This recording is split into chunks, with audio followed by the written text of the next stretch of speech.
나는 이 사람들만을 위하여 간구하는 것이 아니라 이 사람들의 말을 듣고 나를 믿는 사람들을 위하여 간구합니다. 아버지, 이 사람들이 모두 하나 되게 하여 주십시오.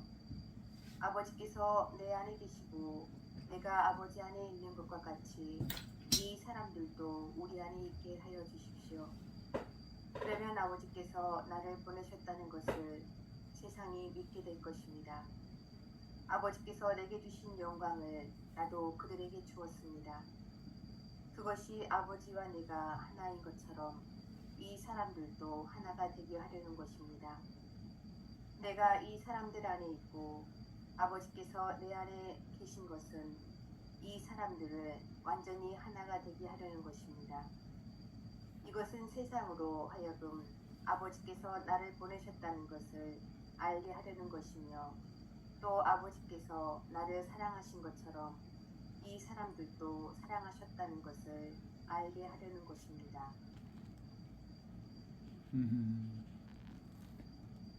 요한복음 17장을 공부하면서 이렇게 확인된 것 중에 하나는 카톨릭 교회 네 가지의 믿을 교리가 이 요한복음 17장을 통해서 온전하게 고백되고 믿게 되고 확인되는 부분이구나라는 것들을 알게 될 수 있어요. 카톨릭 교회의 4대 믿을 교리가 첫 번째는 한 분이신 하느님을 믿으라. 그 다음에 두 번째는 삼위일체 하느님을 믿어라. 세 번째는 이미 구원되었다고 하는 구원에 대한 믿음을 가져라. 네 번째는 천국과 지옥이 있다는 것을 믿어라. 이게 카톨릭 교회의 4대 믿을 교리이거든요. 그런데 실제로 이 요한복음을 통해서 그 4대 믿을 교리를 분명하게 확인해 줄 수 있는 게 그렇죠. 주님, 이들이 모두가 하나 되게 하소서라는 기도가 아니고 하나임을, 온전히 하나임을 깨닫게 하소서라는 뜻이거든요. 오직 한 분이신 하느님 안에 있음을 믿게 하소서라고 하는 것이지. 그죠? 네, 그런 점에서 이 한 분이신 하느님에 대한 믿음은 두 번째로 삼위일체 신앙을 통해서만, 삼위일체 믿음을 통해서만 그 한 분이신 하느님에 대한 믿음이 분명해지는 거다라는 얘기를 주시는 거고요. 그 삼위일체 하느님에 대한 믿음은 곧 구원에 대한 믿음으로 이미 우리가 구원되어 있음을 확인하는 믿음이 되는 거고, 그때 비로소 내가 지금 여기 이 순간 하느님 나라 천상을 살고 있다는 사실을 믿는 거다. 그래서 이 요한복음 17장 전체는 근본적으로 하나 되게 하소서라는 얘기보다 온전히 원래부터 하나임을 깨닫게 해주소서, 이들이 모두 하느님과 둘이 아님을 깨닫게 해주소서라고 하는 기도임과 동시에 예수님의 십자가 지기 전에, 그러니까 최후 만찬을 끝내고 그리고 로마인들에게 잡혀서 십자가를 지고 죽기 이전에 마지막 당신의 제자들을 향한, 그리고 당신 자신을 향한, 더 나아가서는 하느님 백성을 향한 마지막 기도, 대제사장의 기도는 바로 아주 중요한 가톨릭 교회의 온전한 핵심을 여기다 드러내 보여주고 있다. 이렇게 생각하기에 요한복음 17장은 그 어떤 복음보다도 우리의 믿음을 온전하게 확인하는 기도다, 이렇게 볼 수 있죠. 하느님의 뜻, 하느님 나라, 그리고 하느님의 뜻은 근본적으로 당신 자신이 바로 하느님의 영광을 드러내는 존재로 이 세상에 왔음을 선포하는 것으로부터 시작합니다. 당신 자신을 위해서 기도하잖아요. 때가 왔습니다. 아버지, 아들의 영광을 드러내어 주십시오라고 하는 이 기도. 아들의 영광을 드러내 주십시오. 아들의 영광은 오직 십자가를 통해서 드러나는 영광이죠. 그래서 아버지, 제가 십자가를 있는 그대로 받아들이게 해주십시오라는 거죠. 예수님께서는 평상시에 공생활을 하시면서 제자들에게 자주 하시는 말씀 중에 하나가 나를 따라오너라. 나를 따르려거든 자기 자신을 버리고 제 십자가를 지고 나를 따라야 한다. 하느님의 뜻을 온전하게 수용하고 하느님의 뜻을 온전하게 내가 살아가는 유일한 방법은 내게 주어져 있는 십자가를 지는 거였습니다. 근데 이제 이 십자가가 무슨 십자가냐 그러면 사실상은 나를 내려놓는 십자가입니다. 나를 내려놓는 십자가라는 게 바로 생각으로 에고로서 사는 나를 내려놓는, 과거와 미래에 묶여있는 나를 내려놓고 지금 여기 이 순간의 나로 살라고 하는 것이 바로 하느님의 뜻이고요. 하느님의 영광이고요.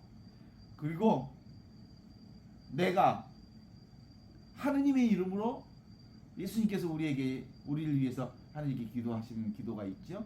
하느님, 아버지의 이름으로 이들을 지켜주십시오. 아버지의 이름이라는 것은 우리 모두가 하느님 아버지의 소유인 것처럼 이들이 끝끝내 아버지의 소유인 것을 온전하게 깨닫게 해주십시오. 이런 거거든요. 그러니까 아버지의 사람으로 살게 해주십시오. 아버지의 소유로 살게 해주십시오. 하느님 나라의 존재로 세상을 살게 해주십시오. 이런 기도였거든요. 그런 점에서 예수님은 내가 이 세상에 살지만 결코 나는 이 세상 사람이 아니라고 하는 것을 당신 스스로가 모범으로 보여주셨거든요. 당신은 이 세상에 왔지요. 그러나 이 세상 사람이 아니라는 거예요. 왜냐하면 근본적으로 이 세상에서 구체적으로 이 세상에 살면서도 이 세상에 속해 있지 않다. 이 세상에 머물러 있지 않다. 이 세상에서 이미 하느님 나라를 드러내고 있다. 이게 이제 예수님의 기도의 핵심입니다. 때가 되었습니다. 아들의 영광을 드러내 주십시오. 그 아들로 하여금, 십자가를 지는 그 아들로 하여금 아버지의 영광을 드러내게 해 주십시오. 이거거든요. 우리도 이 세상에 살면서 이 세상 사람으로 살지 않는 유일한 방법은 바로 내가 온전히 이 세상을 수용하되 이 세상에서 순간순간 이 순간의 나를 살 때 아버지의 영광이 나를 통해서 온전히 드러난다는 것을 드러내어 주시는 거거든요. 아버지, 아들, 성령 안에서 온전히 하나인 이 신비는 삼위일체 신비를 통해서만 드러납니다. 이 삼위일체 신비를 예수 그리스도를 통해서 온전하게 드러내 보여주셨지만 3년 동안 내내 예수를 따라다니던 예수 제자들은 도무지 그걸 온전하게 체험하지 못했습니다. 그물을 버리고 예수를 따라 다녔던 사람들, 당신들의 생업을 포기하면서까지 예수를 따라 나섰던 사람들이 실제로는 결코 하느님과 둘이 아닌 예수 그리스도와 하나 될 수 없었던 이유는 그거죠. 그들이 자기 자신을 내려놓지 못했기 때문입니다. 하나 되지 못했던 거죠. 하느님과 성령 안에서 온전히 하나 되지 못해. 그래서 마지막 기도를 이제 드리는 거죠. 내가 하느님과 온전히 하나인 것처럼 이들도 하느님 아버지와 온전히 하나가 되게 해주십시오 라는 기도를 드리는 거죠.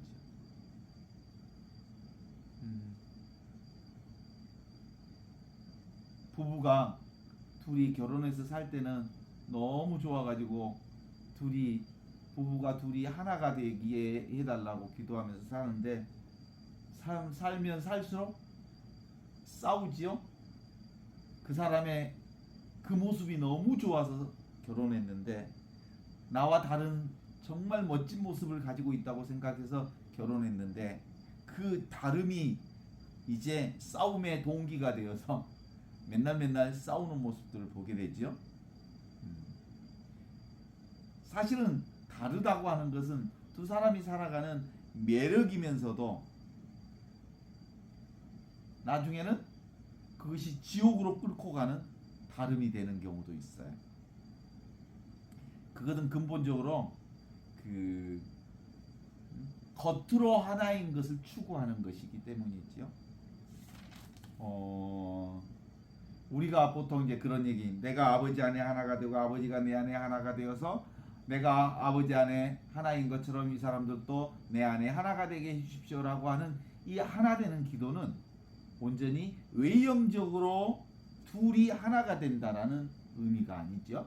그건 가능하지도 않고요. 사실상 실제로 군자는 화이부동이요 소이는 동이불하라라는 말이 있잖아요. 군자는 서로 다르지만 모양이 서로 각자 너무너무 다르지만 서로 조화를 이루어서 다르기 때문에 그 다름이 조화를 이루어서 온전히 하나된 모습을 보이는 게 군자의 모습이고요.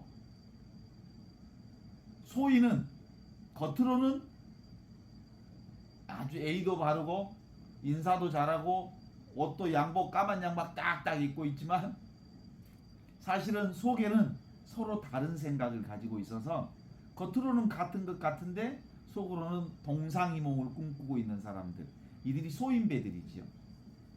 보통 우리가 어디 가면 그 젊은이들 커플티를 입고 다녀.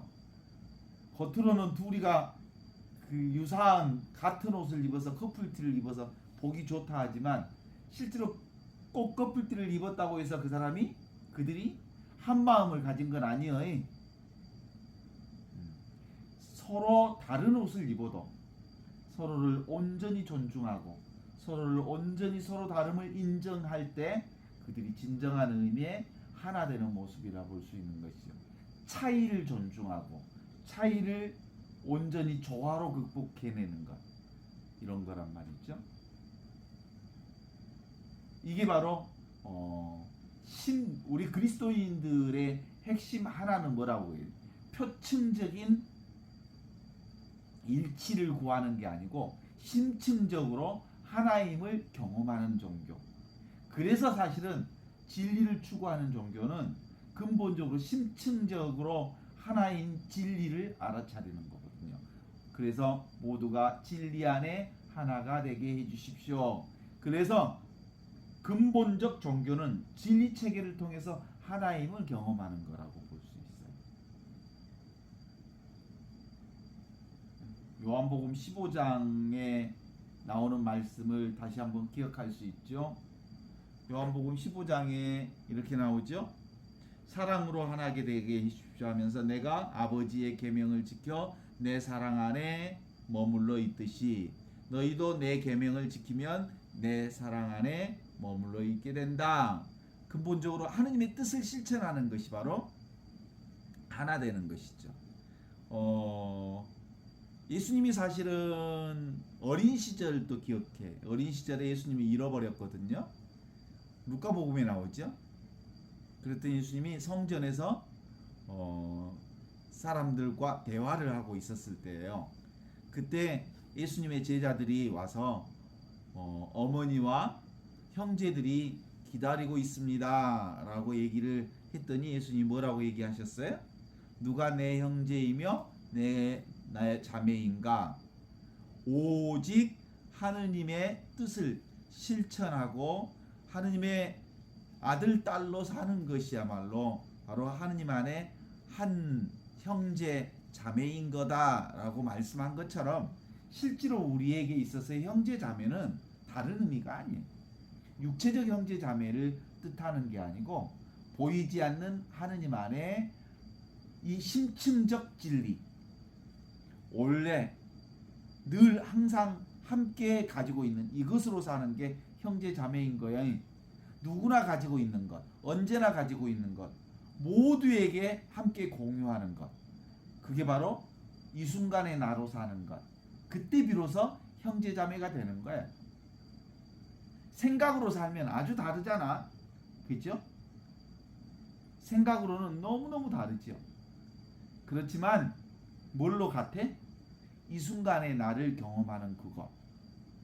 이 순간의 나를 사는 그것. 오고 가지 않는 하느님 안에서, 살아있는 하느님 안에서 모두가 하나라고 하는 사실을 고백하는 것이지. 아버지께서 내게 주신 영광, 그 십자가의 영광을 드러내는 것은 아들이 바로 아버지의 영광을 드러내는 것이기 때문이죠.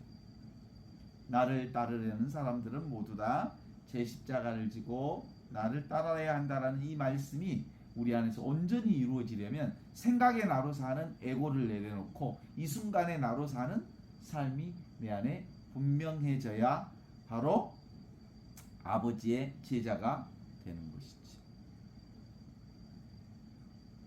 내가 이 사람들 안에 있고 아버지께서 내 안에 있는 것, 그것이 온전히 완전히 하나 되는 것이거든요. 내가 아버지 안에 있고 아버지가 내 안에 있게 하는 유일한 방법은 이 순간의 나를 사는 것입니다. 에페소서 4장 4절 5절 6절 보면 사도 바울이 바울의 말씀을 읽을 수가 있는데요. 어떻게 일치의 삶을 드러내 보여주시냐면 사도 바울은 주님을 위해 감옥에 갇힌 내가 여러분에게 공고합니다. 하느님께서 여러분을 불러주셨으니 그 불러주신 목적에 합당하도록 살아가십시오. 겸손과 온유와 인내를 다하여 사랑으로 서로 너그럽게 대해 주십시오. 성령께서 평화의 줄로 여러분을 묶어 하나가 되게 하여 주신 것을 그대로 보존하도록 노력하십시오. 그리스도의 몸도 하나이며 성령도 하나입니다. 이와 같이 하느님께서 여러분을 당신의 백성으로 부르셔서 안겨주신 희망도 하나입니다. 주님도 한 분이고 믿음도 하나이고 세례도 하나이며 만민의 아버지이신 하느님도 한 분이십니다. 그분은 만물 위에 계시고 만물 꿰뚫어 계시며 만물 안에 계십니다. 라고 말하면서 우리가 하느님 안에 온전히 하나 되는 건 어디에 있어야 하나 되냐면 지금 이 순간 살아계신 하느님 안에, 임마누엘 하느님 안에 이 순간에 나로 살 때 온전히 하나 되는 것을 우리에게 고백해 주십니다. 마침내 우리 모두가 하느님의 아들에 대한 믿음과 지식에 있어서 하나가 되어 성숙한 인간으로서 그리스도의 완전성에 도달하게 됩니다. 어떻게 그리스도의 완전성에 도달하냐면 내가 지금 이 순간 아버지와 하나 되는 삶을 통해서 그리스도의 완전성에 도달하게 됩니다. 이렇게 얘기하십니다. 그때는 우리가 이미 어린아이가 아니어서 인간의 강교한 유혹이나 속임수로서 사람들 잘못에 빠뜨리는 교설의 풍랑에 흔들리거나 이리저리 밀려다니는 일이 있어서는 안 될 것입니다. 도리어 우리는 사랑 한가운데에서 진리대로 살면서 여러 면에서 자라나 머리이신 그리스도와 한 몸이 되어야 합니다. 우리의 몸은 각 부분이 자기 구실을 다함으로써 각 마디로서 서로가 연결되고 얽혀져서 영양분을 받아 자랍니다. 그리스도를 머리로 하는 교회도 이와 같이 그리스도 안에 하나입니다. 그러니까 신비체로서 우리는 온전히 하느님과 하나인 거예요. 한 몸인 거예요. 그리스도와 한 몸. 그래서 교회는 그리스도를 머리로 하여 온전히 한 몸이 된 교회. 이게 그리스도의 신비체를 바로 교회라고 부르니까 내가 그리스도를 온전히 하느님과 내가 하나라고 하는 이 믿음을 살면 내가 그리스도의 신비체가 되는 거잖아요. 그러면 내가 그리스도의 신비체 자체로서 내가 교회 자체가 되는 거예요. 내가 곧 교회가 되는 거지. 그리고 모든 이들이 교회의 신비체인 또 하나의 교회로서 살게 되는 거거든요. 그 교회는 근본적으로 이 땅에서 하느님 나라를 보여주는 사람들이 바로 교회를 사는 사람들이요, 그리스도를 사는 사람들이요, 그 하느님 나라를 사는 사람들이라고 말할 수 있어요. 진정한 하느님 안에, 그리스도 안에 하나가 될 때 우리는 온전히 4대 그리스도교의 4대 믿을 교리를 온전히 실천하게 되는 거잖아요. 한 분이신 하느님을 믿는 거고, 삼위일체 하느님을 믿는 거고, 그리고 이 땅에서 구원을 사는 거고, 그리고 이 땅에서 구원을 사는 우리는 이미 이 땅에서 하느님 나라의 삶을 여기서 살게 되는 4대 믿을 교리를 온전하게 실현하게 되는 거거든요. 이 믿음이 바로 그 믿음이 내가 하느님 안에 있고 하느님이 내 안에 있듯이 이 사람들이 모두 다 내 안에 있고 내 안에서 내가 내 안에 있고 그리고 이들이 모두 다 하느님 안에 있는 것, 이것이 온전한 그리스도의 부활을 믿는 거고 십자가를 믿는 거고 영원한 생명을 믿는 삶이라고. 이런 삶을 로마서 12장 14절 15절에서 이렇게 얘기합니다. 이 믿음을 가지면 여러분을 박해하는 사람들 축복하십시오. 저주하지 말고 복을 빌어 주십시오. 기뻐하는 사람이 있으면 함께 기뻐해 주고 우는 사람이 있으면 함께 울어 주십시오. 서로 한 마음이 되십시오. 오만한 생각을 버리고 천한 사람들과 사귀십시오. 그리고 잘난 체 하지 마십시오. 아무에게도 악을 악으로 갚지 말고 모든 사람들을 다 좋게 여기는 일을 하도록 하십시오. 여러분의 힘으로 되는 일이라면 모든 사람들과 평화롭게 지내십시오. 이게 바로 그 하느님의 사람들이 살아야 할 삶의 모습들을 드러내고 있는 거죠.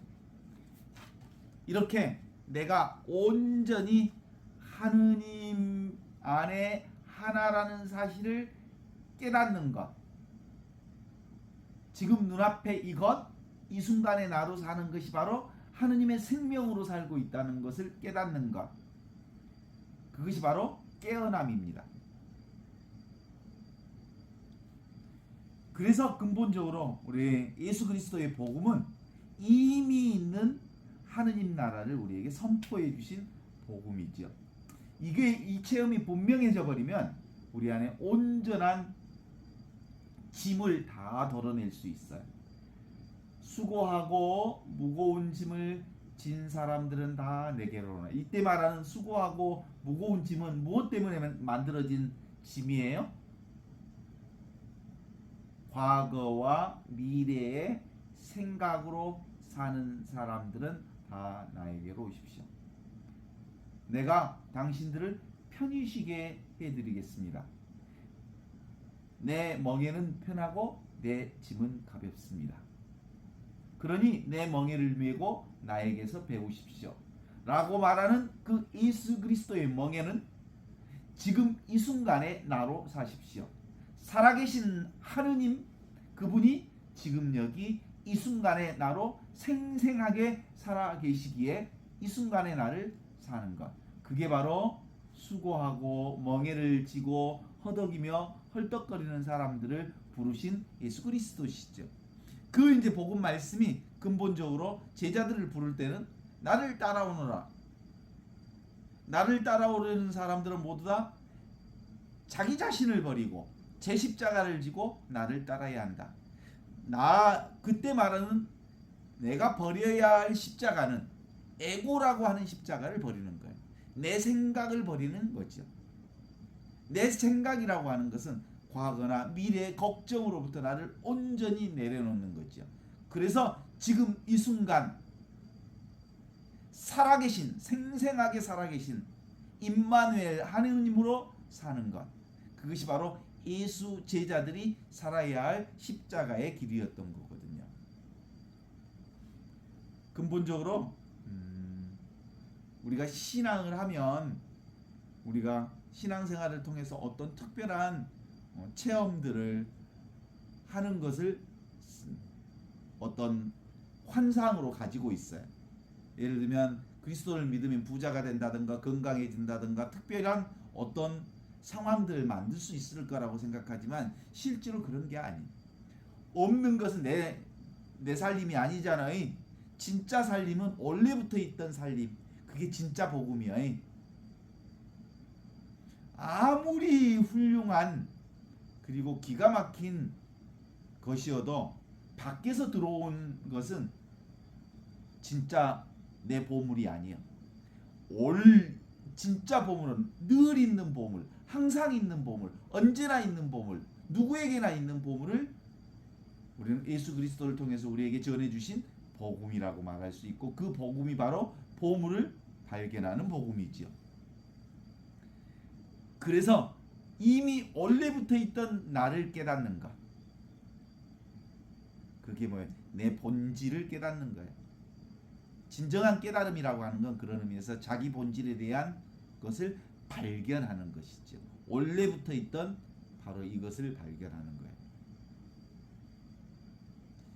이게 분명하지 않으면 신앙생활하면서 자꾸 신비주의에 빠져요.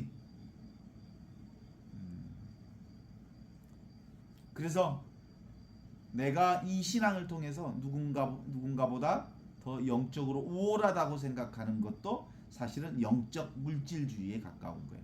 사실은 어느 누구도 설령 내가 하느님의 백성으로 온전히 깨달았다 하더라도, 하느님의 복음을 살았다 한다 하더라도 내가 다른 사람보다 우월하거나 또는 다른 사람들보다 특별한 삶을 사는 건 아니에요.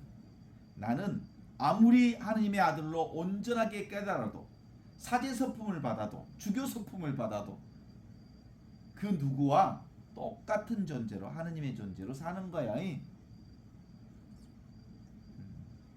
그래서 예수 그리스도의 복음은 그런 거야. 내가 이 사람들과 아버지와 온전히 하나인 것처럼 이 사람들도 성령 안에서 온전히 하나가 되게 해주십시오. 이건 근본적으로 조건 따라 반응하는 것이 아니라 이미 있는 이것, 항상 있는 이 나를 발견하는 것, 늘 있는 고요를 발견하는 것, 어떤 것도 형상도 느낌도 모양도 소리도 아무것도 없지만 모든 형상과 모양과 느낌과 그 모든 것을 경험하고 발견하고 자각하는 그것을 경험하는 것, 그것이 바로 온전한 하느님으로 사는 거지. 그래서 실제로 부동의 동자로서의 나, 모든 것을 움직이는 그 모든 것을 나는, 하느님과 둘이 하는 나는 전혀 움직이지 않으면서 모든 것을 다 알아차리는 그거예요. 오고 가지 않는 이것이 오고 가는 온갖 것을 다 알아차리는 거거든요. 그래서 나는 무언가를 추구하는 그것이 아닙니다. 나는 이미 있는 하느님 나라의 온전성을 여기서 온전히 경험하고 있는 나지. 그래서 이 하느님의 온전성, 구원성, 영원한 신비를 여기서 사는 원래 유일한 부분은 추구심을, 원하는 바를 내려놓습니다. 헤르만 헤세의 행복이라는 시가 있어. 그래서 그 시를 한번 읽어보면서 헤르만 헤세는 바로 이 하느님의 자리를 온전히 아신 분이야. 행복은 바라보고 쫓아가는 것, 행복이라고 하는 것을 바라보고 쫓아가는 것은 행복을 누릴 만큼 성숙하지 못한 것입니다. 모든 사랑이 당신이 된다 해도, 잃어버린 것이 아까워서 한탄한다 해도, 목적을 가지고 초조해하게 애쓰는 한 당신은 아직 행복이, 평화가 무엇인지 모르는 사람입니다. 모든 희망을 포기하고 목적도 욕망도 다 버리게 되었을 때 행복이라고 하는 이름을 붙여 바랄 것이 아무것도 없을 때 그때 비로소 세상의 흐름이 당신의 마음에 부딪히지 않을 것이며 당신의 영혼이 안식을 얻는 영원한 행복에 들어가는 것입니다. 헤르만 헤세의 이 행복을 들어보니까 어때요? 완전히 바라는 것을, 구하는 것을, 원하는 것을 내려놓을 때 진정 너는 행복한 사람으로 존재한다는 것을 헤르만 헤세의 시를 통해서 우리가 확인될 수 있는 것처럼 이 하느님 나라를 사는 것도 그렇습니다. 내가 무언가를 여기 아닌 저기로, 이것이 아닌 다른 데를 찾고 구하고 원하기 시작하면 이미 나에게 그 행복은 깨져버립니다. 내게 이미 주어져 있는 하느님의 그 놀라운 복음은 사라져버립니다. 왜냐하면 진짜는 여기 있는데 여기가 아닌 다른 데를 찾고 헤매니까 늘 헛다리를 짚는 거고 고무다리를 긁는 거고, 그래서 인생이 늘 허전한 거고 초조한 거고, 그 초조에서 늘 두려워하는 거지. 그래서 제일 많이 두려워한 것 중에 하나가 뭐예요? 죽음을 두려워하는 거지. 진정한 자기의 깨달음, 이미 나는 나로서 살고 있다라고 하는 것을 알고 있는 깨달음, 나는 그 어디에서도 내가 아닌 지금 이 순간에 내가 바로 나라는 사실을 아는 것, 그것이 진짜 나라는 걸 확인하는 것입니다. 이 나는 이미 경험하고 있는데 의식 그 자체로, 생명 그 자체로, 존재 그 자체로 이미 그것을 살고 있는데 딴 데서 구하면 되겠습니까? 고무다리 긁는 거죠. 그래서 그걸 늘 우리는 환상과 망상을 내려놓는다는 얘기를 통해서 말해왔지만 예수님은 너무 간단하게 얘기합니다. 나를 따르는 사람들은 제 십자가를 지고 나를 따르십시오. 십자가라고 하는 건 에고를 내려놓는 것입니다. 십자가라고 하는 것은 자기 생각을 내려놓는 것입니다. 십자가라고 하는 것은 과거나 미래의 생각에 묶여있는 것으로부터 나를 내려놓는 것입니다. 그러면 어디를 살게 되냐면 아주 자연스럽게 지금 여기 이 순간에 나를 살게 되게 돼 있고요. 지금 여기 이 순간에 나를 살게 되면 모든 게 다 풀려버립니다. 묶인 것들이 풀려버립니다. 원래부터 묶여있지 않다는 것을 자각하게 되는 것입니다. 원래 내가 감옥 속에 들어있지 않다는 것을 발견하는 것입니다. 원래 내가 귀신굴에 빠져있지 않는데 내 생각으로 귀신굴을 만들고 있다는 걸 발견하게 되는 것입니다. 그 누구도 나를 묶고 있는 건 도무지 없다는 것을 확인하게 되는 것이죠. 따라서 이 우리의 예수 그리스도의 복음은 패러다임의 전환인 거예요. 프레임의 전환인 것이지. 관점의 전환인 것. 무슨 관점? 인간적 관점에서 무슨 관점으로? 하느님의 관점으로 눈이 바뀌는 것입니다.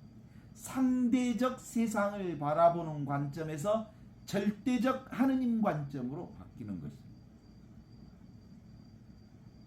그러면 이 절대적 하느님의 관점이란 이미 있는 여기를 사는 관점이죠.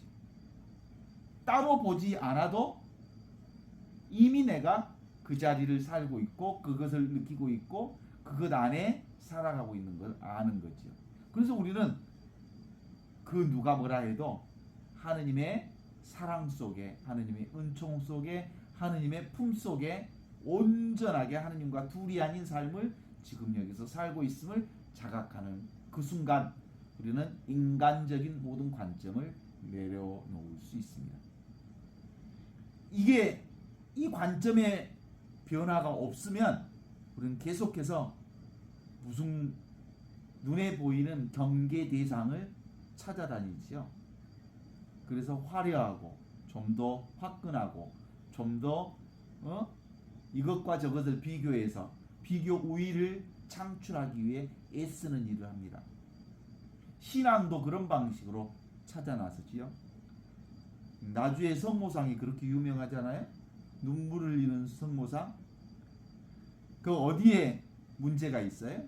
실제로는 오고 가지 않는 하느님은 이미 내게 있는데, 이미 나는 그 하느님의 사랑 가운데 살고 있는데, 성모상에 피 흘리는 성모상에 그 기이한 눈물 흘리는 기이한 현상을 통해서 내가 거기를 쫓아가면 실제로 그것이 무슨 나에게 신통함을 주는 게 아니잖아요.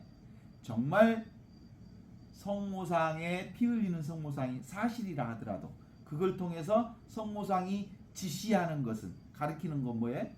성모상에 피 흘리는 성모상의 모습도 뭐예요? 하나의 현상이잖아요. 현상.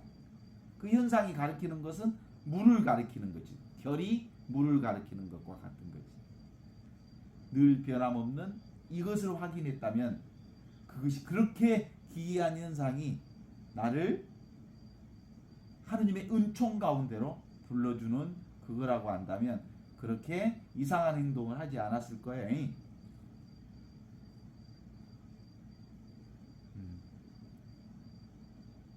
그 가끔 신들린 사람들이 신병을 앓는다 그러잖아요. 무당들이 그 신병을 앓으면 그게 무슨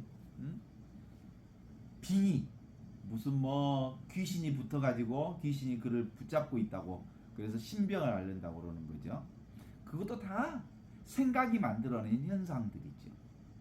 그렇게 생각하면 그렇게 빙의가 올 수 있죠. 그것도 하나의 현상이죠. 그 빙의가 오는 것도 오고 가는 현상일 뿐 실제로 그것이 진실은 아닌 거예요.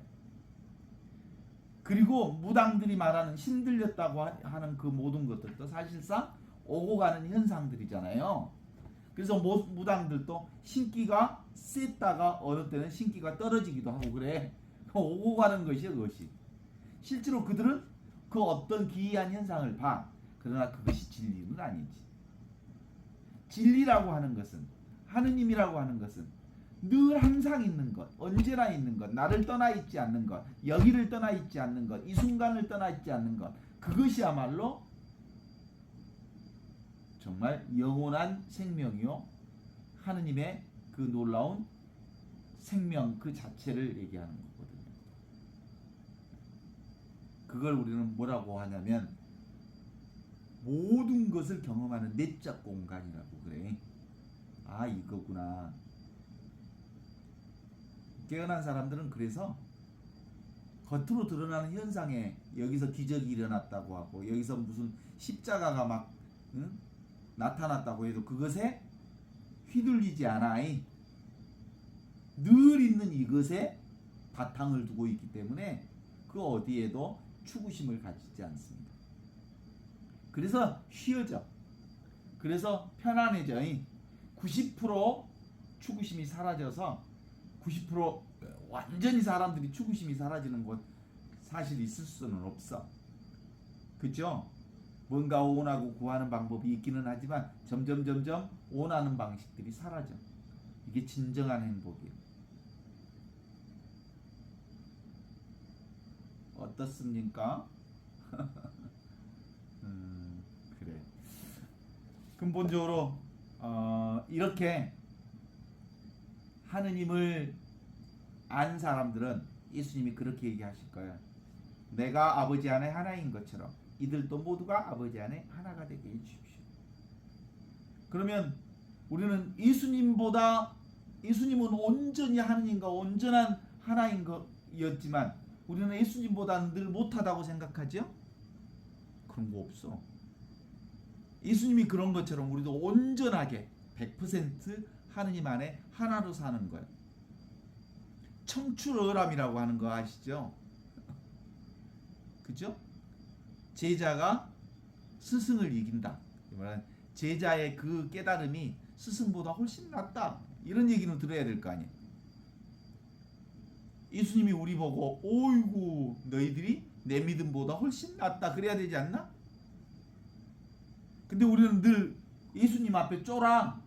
예수님은 온전한 믿음을 가진 것처럼 우리는 그 예수님과 같은 믿음은 갖지 못한다고 생각하는 거예요. 그렇지 않아요. 실제로 예수님 우리 안에 하나잖아. 예수님을 얘기할 때 무슨 뭐 눈에 보이는 예수님 말고 늘 항상 있는 예수님이 지금 여기 우리와 함께 있는 거거든요. 오고 가지 않는 그 자리에 예수님이 계셔. 예수님의 그 자리가 말씀의 자리여. 오고 가지 않는 자리. 천지창조 이전의 자리가 지금 이 자리인 거거든요. 그래서 요게 뭐죠? 마우스라고 해. 이 마우스를 보고 있는 놈은 하나요. 요걸 보고 있는 것도 하나고. 뭐가 보고 있어? 늘 항상 있는 이것이 보고 있는 거예요. 그래서 어떤 무엇을 하든 다 하느님은 나로부터 떠나 있지 않는 이것으로 우리를 연결시켜주고 계시죠. 그렇습니다. 우리가 그 하느님 그분이 지금 여기 있습니다. 이 순간의 나로 존재하지요. 바로 지금 이 순간 결코 부정할 수 없는 진실은 내가 지금 여기 있다는 이 진실이지. 그 느낌을 면밀하게 관찰해 보면 삼위일체 신비이면서 바로 지금 여기 살아있는 그분이 나와 함께 있는 이 경험이죠. 보통 나를 특정한 몸과 마음으로 동일시하지만 결코 실제 나는 말로 가리키는 바로 지금 여기 살아있는 나. 나는 언제나 변함없는 지금 여기 이 나. 현존 감각. 그래서 인식 그 자체, 존재 그 자체, 생명 그 자체. 그것이 나죠. 그 생명이, 그 인식이, 그 존재가 모든 것을 경험하고 있죠. 나는 모양도, 느낌도, 형태도, 냄새도 그 어떤 것도 아니면서 모든 것을 알아차리는 그 인식, 그 존재, 그 생명이 나인 거죠. 나는 나 자신의 의식과 나 자신의 무의식마저 묵묵하게 지켜보는 절대적인 나. 상대 나가 아니고 오고 가는 내가 아니고 늘 항상 있는 절대적인 내가 분명한 나입니다. 모든 현상의 목격자이자 모든 지각과 인식의 근원이 바로 나라는 사실을 확인합니다. 삼위일체 신비인 살아있는 나는 시간과 공간의 제약에서 벗어나서 영원하고 무한한 존재이자 의식 그 자체입니다. 생명 그 자체입니다. 요것이 깨달아져야 비로소 우리의 신앙은 점점점 이것 안에서 이 순간에 내가 분명하게 확보되어지게 됩니다. 이 단순하고 당연하고 자연스러운 내가 지금 여기 이렇게 있습니다. 삼위일체 신비인 이 순간의 나는 실제로 아무 느낌, 특별한 느낌이 없지만 텅 비어 있으면서 모든 것을 알아차리는 그것이지요. 의식의 대상이 없는 이 순수한 내가 절대 나로 살고 있습니다. 그래서 이건 불생불멸, 태어나지도 않고 죽지도 않는 영원한 생명, 본무생사, 원래부터 죽고 삶이 없는 영생을 지금 여기서 사는 것이죠. 고대 히랍 철학자 소크라테스가 한 말로 알려진 그 델포 신전에 쓰여져 있는 네 자신을 알라라고 하는 이 자신이 뭐냐면 뭐예요? 내가 아무것도 모른다는 사실을 알라. 내가 아무것도 모른다는 사실을 안다는 건 무슨 뜻이에요? 나는 알 수 있는 존재가 아니라는 뜻이에요. 나는 내 손아귀에 들어오는 존재가 아니라는 거예요. 나는 내 머리로 인식될 수 있는 존재가 아니라는 거예요. 전체로서 통으로 하나이라는 사실을 아는 거죠. 절대 나로서 산다는 것을 아는 것. 그것은 내가 모른다는 사실을 아는 것이죠.